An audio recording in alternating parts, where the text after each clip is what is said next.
Si alguien te... ¿Qué tal amigos? ¿Cómo están? Bienvenidos a Momentos. Mi invitada de hoy es toda una artista, aunque ella no lo crea así. Es correctora, lectora profesional y crítica literaria. Además tiene a su cargo un fragmento del programa radiofónico Pegando la Hebra y además este año fundó junto a dos socios Te lo editamos. Me estoy refiriendo a Ángeles Pavía, una mujer que tiene mucho que contarnos. Gracias por estar aquí, Ángeles. Muchísimas gracias a ti por recibirme, Elga. Ángeles, llegaste al mundo de la literatura por casualidad. Sin embargo, en vez de animarte a contar tus historias, te decantaste por ayudar a los escritores. Escogiste ser correctora. ¿Por qué decidiste tomar el camino contrario? Yo más que correctora realmente soy lectora compulsiva desde que era muy pequeñita. Siempre he sido leer, siempre me ha encantado que me contaran historias. Entonces, leyendo mucho, participando en foros de literatura, siempre había algún escritor que te pedía, cuéntame, corrígeme esto, léete lo que he escrito, a ver qué te parece. Y así fue cuando dije que realmente me gustaba corregir, me gustaba ayudarles a que sus escritos estuvieran mejor, echarles una mano con los personajes, con las tramas, si veía algún detallito, comentarlo. Y me gustaba muchísimo más que crear yo mis propias historias o contarlas. No encontraba yo que tuviera nada que contar. Siempre me ha parecido mucho más interesante que me cuenten. Estudiaste filología hispánica por 3 años, Sí. Pero cuando quisiste continuar los estudios para respaldar tu nuevo trabajo, el de correctora, te hallaste con un nuevo panorama. Y no Sí. pudo ser posible. Cuéntanos, ¿qué pasó? No, bueno, eso es que como todo, fueron años de una época de dispersión, ¿no? Acabas la carrera, estás trabajando, dices, pues mira, me apetece estudiar esto y te matriculas en la universidad, te mandan a trabajar fuera, te lo dejas y dices, bueno, pues ya lo retomaré cuando tenga la universidad a mano, en otro momento. Vuelves otra vez a Valencia, pero entonces tus inquietudes han cambiado, hay otra cosa que te gustaría estudiar, te matriculas otra vez en la universidad, otra cosa, fue historia. También dejé historia 3 años, por lo mismo me mandaron a trabajar fuera, estuve unos años fuera y al final pues eso, que cuando ya dices estoy establecida en Valencia, tengo la universidad cerca, me apetece continuar los estudios, entonces había llegado el Plan Bolonia, estoy hablando de que dejé la filología a casi 20 años. Entonces, claro, ya son muchos años, todavía había llegado el Plan Bolonia, no había manera de recuperar los años y me dio bastante pereza empezar desde el principio, la verdad. Con otro panorama, Claro. ya todo es distinto. Todo es muy distinto, Sí, ¿no? sí, Pero sí. aún incluso me planteo que a lo mejor si encontrara tiempo, pues a lo mejor aún a través de la UNED aún me lo planteaba Sí. a hacerlo aunque fuera desde el principio, pero a nivel de comodidad y relax. Lo que hice fue en ese momento, fueron todos los cursos que tuve a mi alcance de corrección, sobre corrección de textos, estudiar por tu cuenta filología, gramática, lingüística, todo lo que puedes, leer, formarte por tu cuenta, y luego eso, los cursos que hay tanto de la Universidad Internacional Menéndez Pelayo, el curso de posgrado que hay de especialización, como el de la UNED también, el curso de corrector de posgrado, pues hacer todos esos cursos. Verte en el paro, Sí. como a muchos españoles les pasó, te animó a reinventarte. Entonces estudias, como dices bien, para correctora profesional y luego abriste tu propia empresa, Codex Juvenis. ¿Cómo afrontaste esa nueva etapa de tu vida? ¿Los textos de los escritores te dieron muchos dolores de cabeza? Muchísimo, siguen dándolos, pero bueno, también es cada autor es un reto. Yo la verdad es que soy persona de enfrentarme a los retos. Antes de reinventarme como correctora, Sí. me reinventé como técnico superior en prevención de riesgos laborales. Estuve trabajando años como técnico en prevención, pisando obras, revisando empresas, industrias de todo tipo. ¿Pero te gustaba eso? Sí. Oh, pues, así no me digas. Sí, es que son mundos fascinantes realmente. Entonces, bueno, conocer, saber cosas, ir y ayudar, pues también un poco es la función, ¿no? A que esté todo correcto, a que quizás sea ese afán perfeccionista, ¿no? Porque yo lo digo, es que son cosas parecidas. Cuando estás de técnico en prevención, revisas una empresa para que cumpla todas las normas, para que esté correcta, no haya riesgos, no haya problemas. Cuando corriges un texto, realmente tiene también muchos puntos en común. Eres muy minuciosa, ¿no? Mucho, la verdad es que sí. Es algo también que me ha formado mi trabajo de base, en el que me formé al principio, que fue el de enfermería. Ahí tienes que ser muy minuciosa, te exige fijarte muchísimo en los detalles, estar pendiente de todo lo que haces, ser muy consciente, muy rigurosa con tu trabajo. Y exigente también con los demás. Por supuesto. Y mucho más contigo mismo. Por supuesto, sobre todo contigo misma. Los demás puedes exigirles, pero siempre dentro de ciertos puntos. Contigo misma tienes que ser una exigencia del 100%. Eso es básico. Y volviendo a los dolores de cabeza que le dan los escritores, ¿qué es lo peor que puedes hallar o que puede hallar un corrector en un manuscrito? ¿Alguna vez has devuelto un texto por no tener cómo digerirlo, Ángeles? Sí, sí, me ha pasado pocas veces, pero sí, llega un momento que dices, esto no está para corregir, está para reescribir desde el principio. Y claro, entonces ya es falsearlo todo. Realmente no es, estás haciendo una función que no te compensa, que a ti no te compensa y que al escritor tampoco, porque ya no es su texto. Pero ¿cómo se lo dices? Todo. ¿Con qué discurso? ¿Eres directa? La verdad es que vas poco a poco. No, la verdad es que si hay un defecto grave que tengo es que soy muy poco diplomática.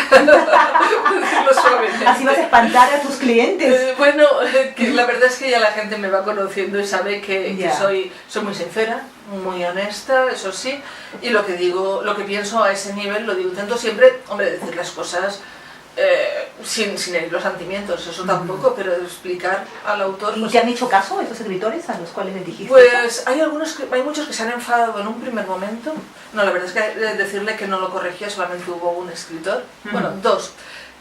Uno de ellos, el primero, lo entendió, lo asumió, siguió trabajando con su texto, siguió trabajando el texto y creo que lo ha depurado bastante.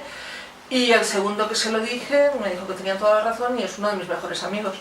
¡Ah, qué bien! Sí, no.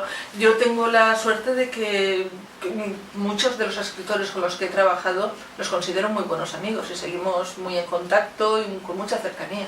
No solamente se acaba cuando se entrega el manuscrito. He escuchado decir, Ángeles, a ciertos editores, tú escribe nomás, luego lo arregla el corrector. ¿Esto en verdad es posible? ¿Qué no puede arreglar o subsanar el corrector? Realmente nada. Ya te digo que puedes, muchas veces hay correctores que lo que hacen es reescribir el libro. ¿A eso me refiero? ¿Tú lo harías? A ver, según.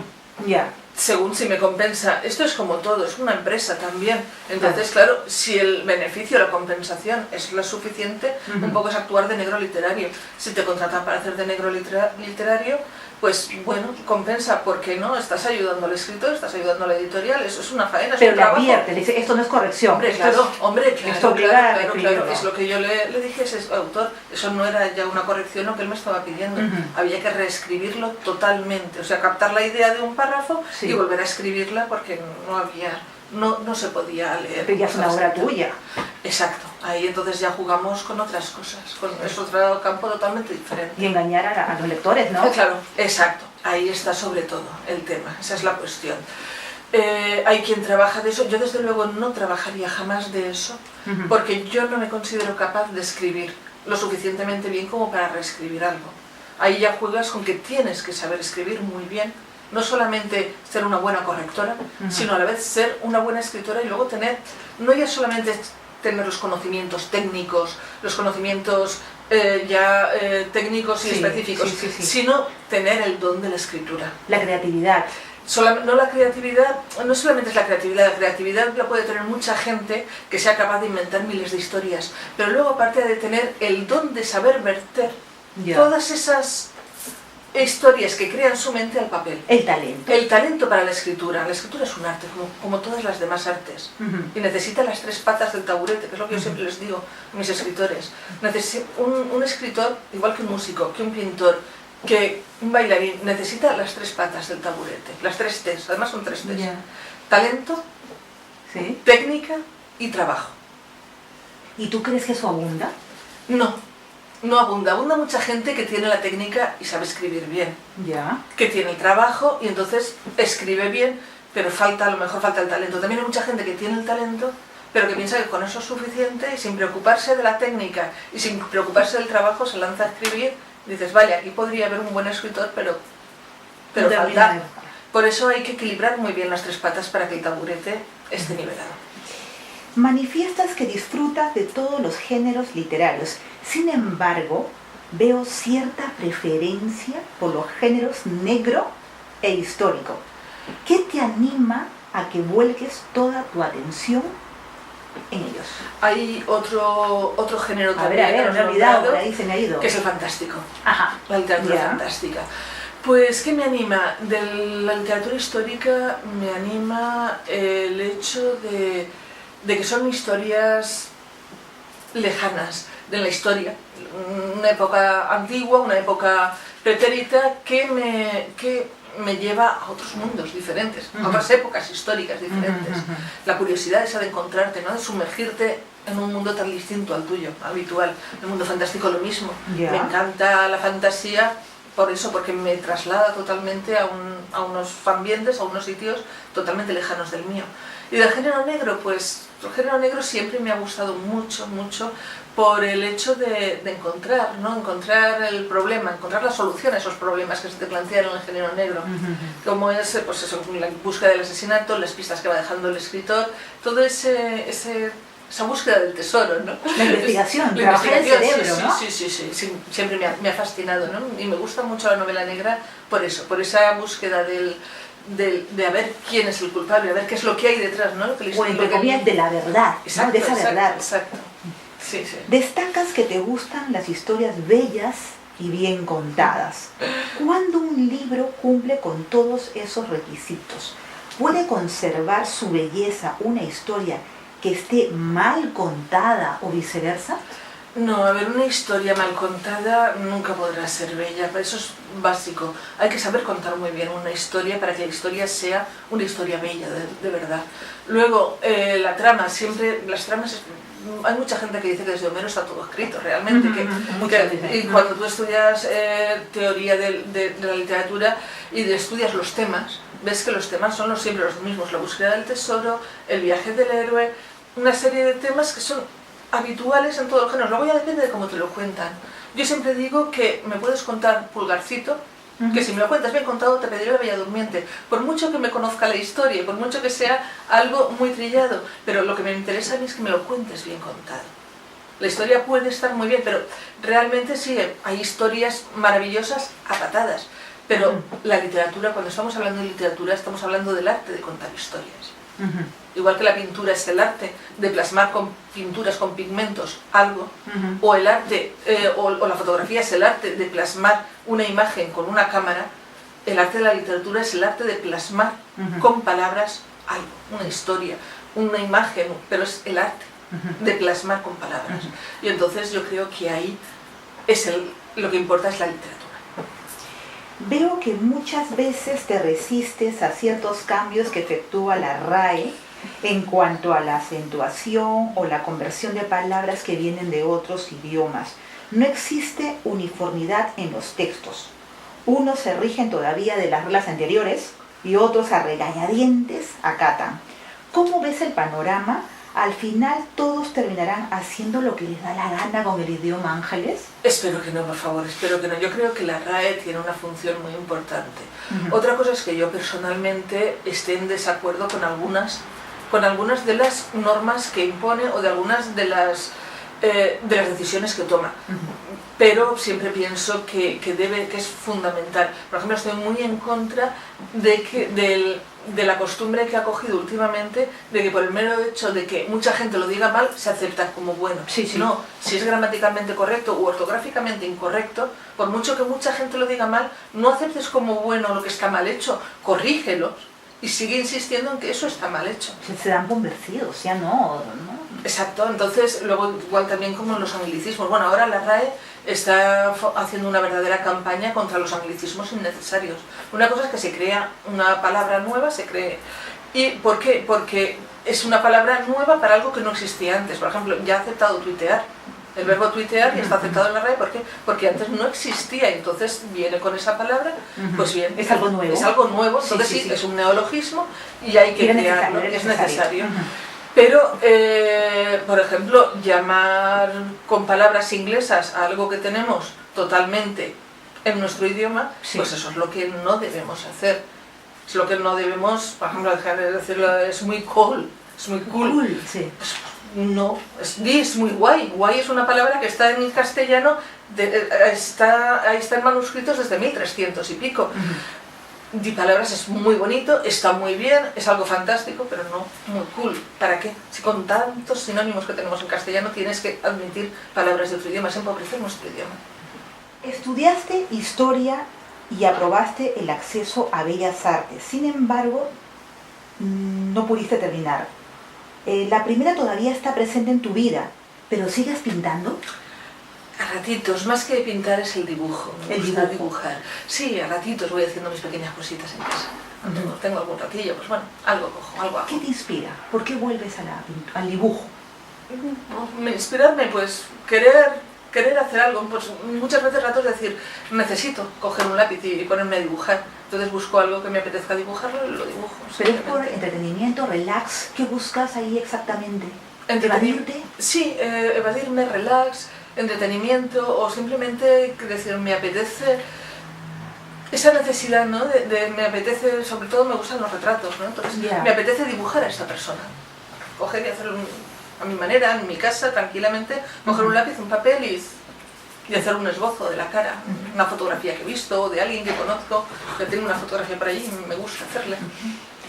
Eres una cajita de sorpresas, Ángeles, porque además sé que estudiaste corte y confección y sacaste el título de patronista y que disfrutaste creando los disfraces de tus hijos para el salón de manga. ¿Cómo viviste esas experiencias? Muy bien, divertido, y todavía les hago algún que otro disfraz cuando me los piden. Sí, me encanta, es divertido y es agradable. También tuve una pequeña época de mi vida que estuve trabajando haciendo trajes de fallera y me encanta. ¿Y por qué no continuaste? ¿Por qué no tomaste como tu carrera o profesión? Porque todo eso lo hice en intervalos, cuando ya tenía un trabajo, una profesión, y bueno, eran cosas que yo encontraba más bien como hobby, no sé, dedicarme a ello. Sí, lo hacía pues porque me apetecía, porque quería coserme algo de ropa, no encontrabas a lo mejor de tu talla, no encontrabas algo que te gustara, decías, bueno, total, si esto sé hacerlo, pues lo hago, coges un retal y te lo haces. Y para los chavales pues siempre era mucho más fácil hacerles el disfraz. Y divertido, ¿no? Sí, que mamá lo haga todo. Sí, me pasa como con la cocina, también me encanta la cocina y entonces muchas veces pues me organizo una cena de alguien, que venga alguien a cenar en mi casa simplemente para tener la excusa de cerrarme en la cocina un día y liarla. ¿Inventas platos? Sí, me encanta, inventar platos es habitual y buscar recetas exóticas de países muy lejanos, me encanta. ¿Te gusta probar, experimentar? Probar, sí, probar, experimentarlo todo y hacer cositas de todo tipo. Hace poco, Codex Vivenis cumplió su ciclo. Te despediste de él y abriste junto a unos socios Te los Editamos. Tu empresa tiene menos de un año, pero ya han hecho importantes trabajos. Cuéntanos cómo surgió el proyecto y lo que pretenden alcanzar. Bien, el proyecto surgió porque yo estaba con Codex Vivenis, pero vi que una sola persona en este mundo era complicado, era difícil. Y que estaba siendo un poquito inabarcable. Entonces yo a mis socios, tanto Alejandro como Naya, los conozco hace ya años, Alejandro sobre todo hace muchos años, y era algo que yo siempre iba intentando convencerle. Él es corrector profesional también, además es un magnífico escritor, él sí que es un magnífico escritor, y Naya también es correctora profesional, yo los conocía y siempre iba detrás, y hasta que al final pues llegó el momento de decir sí. Estuvimos trabajando primero un año juntos en Codex.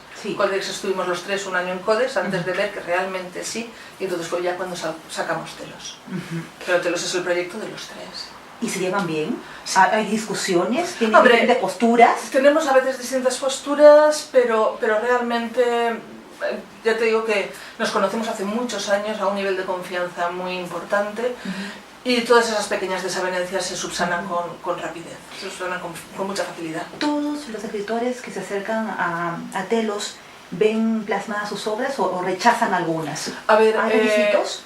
Hay muchos libros que han pasado por Telos que todavía no están publicados, ya les llegará su momento.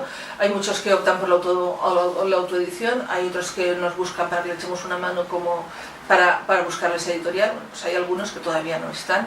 Poco a poco, esto es un mundo muy lento, esto es un mundo que va todo muy despacio, que por ejemplo una editorial te abre la recepción de manuscritos, y esos manuscritos que tú le envías ahora que has acabado de trabajar con él, pues a lo mejor no salen a la luz hasta dentro de un año, dentro de 2 años. Es que todo lleva un proceso editorial, todo lleva un proceso largo.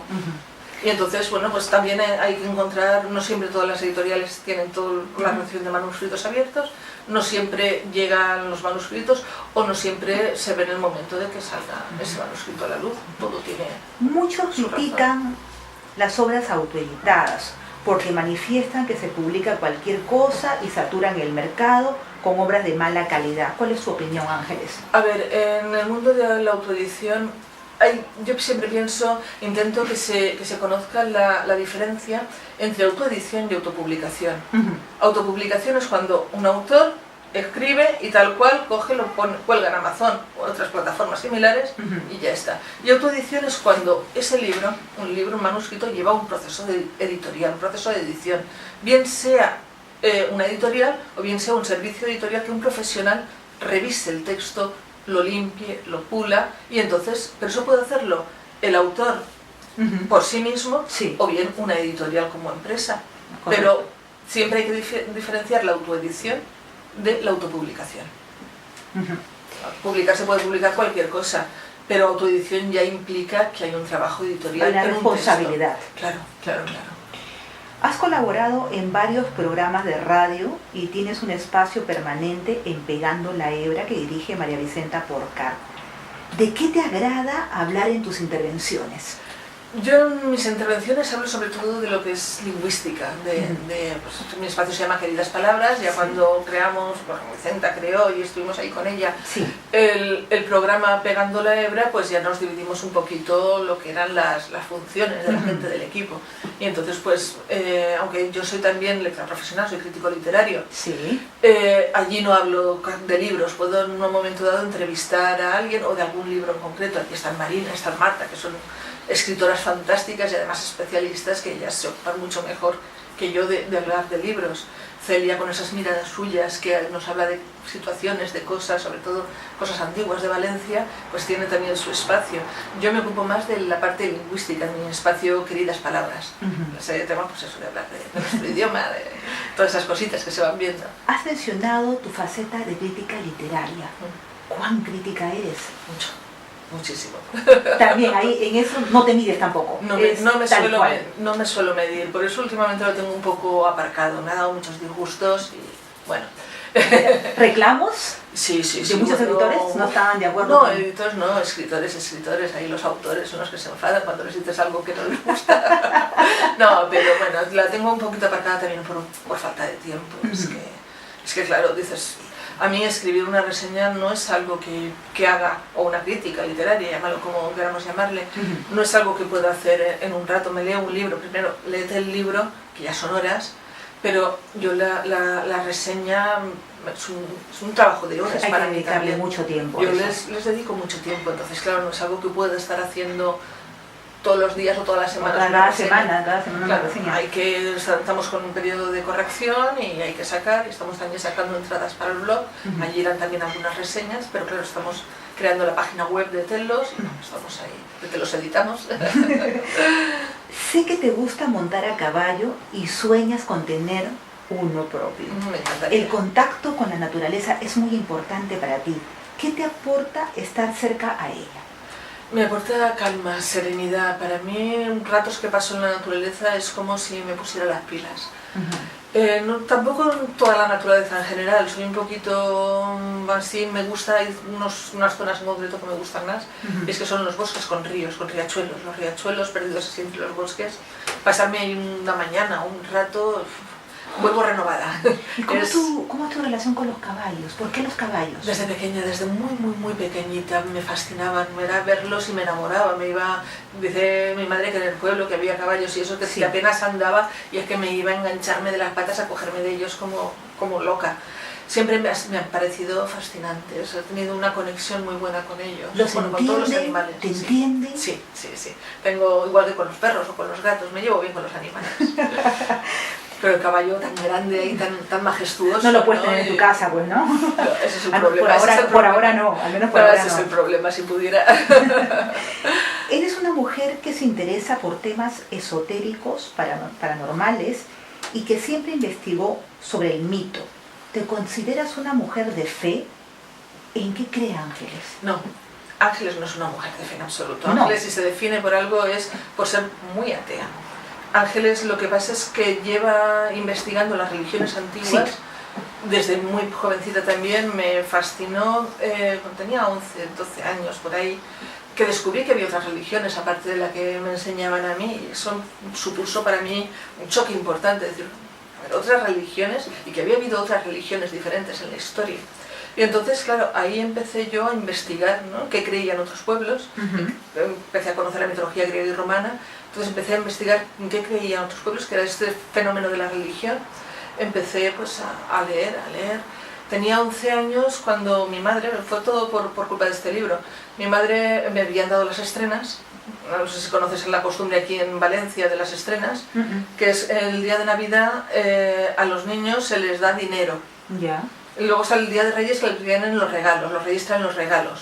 Pero aquí el Papá Noel nunca lo ha habido hasta hace muy poco tiempo, y entonces, pero sí que estaba la costumbre de las estrenas en las que los niños iban a felicitar a los familiares adultos, al tío, al abuelo, y les daban siempre un dinerito extra. Era un aguinaldo, una estrena. Y entonces yo recogí mi dinero de las estrenas y mi madre me dijo, ¿qué vas a hacer con el dinero? Con lo de siempre, comprarme libros. Mi madre me dijo, te compras todas las novelas que quieras, siempre y cuando te compres un libro serio y te lo leas. Y yo me acuerdo que me fui a París, Valencia, una librería que siempre le tengo un cariño especial, y allí entre muchos libros, vi un librito pequeñito que se llamaba Historia de los griegos, Historia de Roma, de Indro Montanelli, y me había llamado la atención porque mi hermana, 5 años mayor que yo, ya estaba en el instituto y estaba estudiando latín. Y la oía que hablaba de los dioses griegos y demás. Mi hermana estudia esto y dice que es interesante saber historia de los griegos, historia de Roma. Has visto Ben-Hur, había visto Ben-Hur en el cine, Quo Vadis, me encantaba la película de Jasón y los Argonautas, de todas estas películas, entonces tenía curiosidad, muy curiosa siempre. La curiosidad siempre ha sido lo que me ha atraído. Entonces cogí ese libro, empecé a leerlo, me maravilló, me fascinó de tal manera que quise saber mucho más. Y entonces poco después, unos años después, ya empecé a ver también películas, series, cine, y empecé a profundizar en lo que era la historia de los griegos, la historia de Roma y las religiones, la historia de las religiones. De ahí pasé a otras religiones, a otros mitos, a estudiar mitología.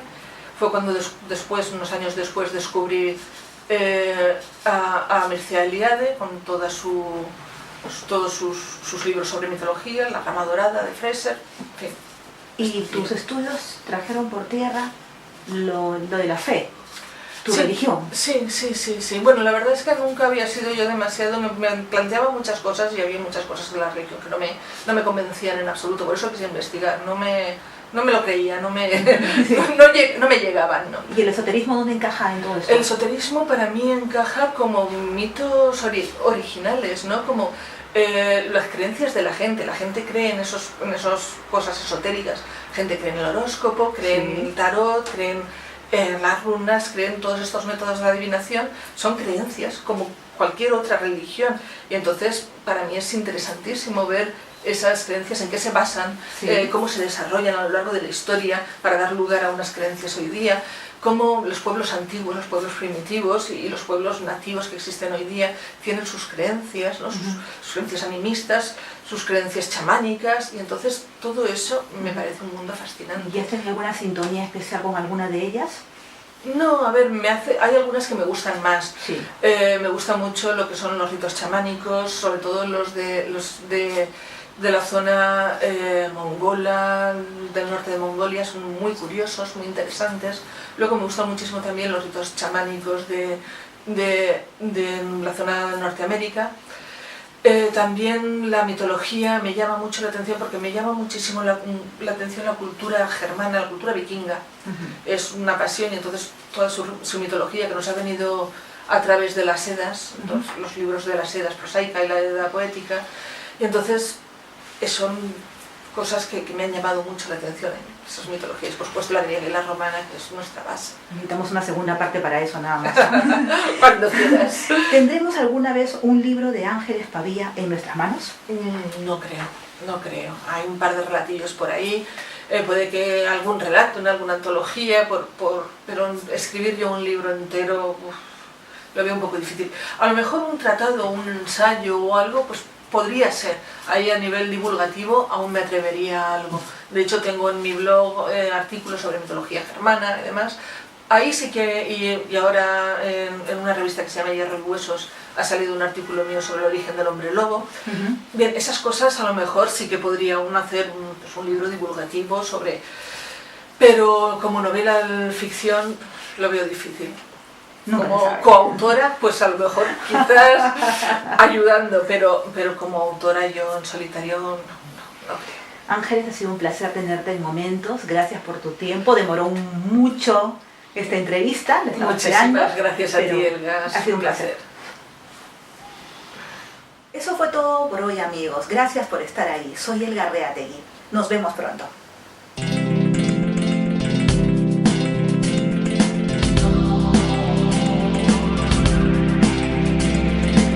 Si alguien te dice que existen verdades eternas, hombres infalibles,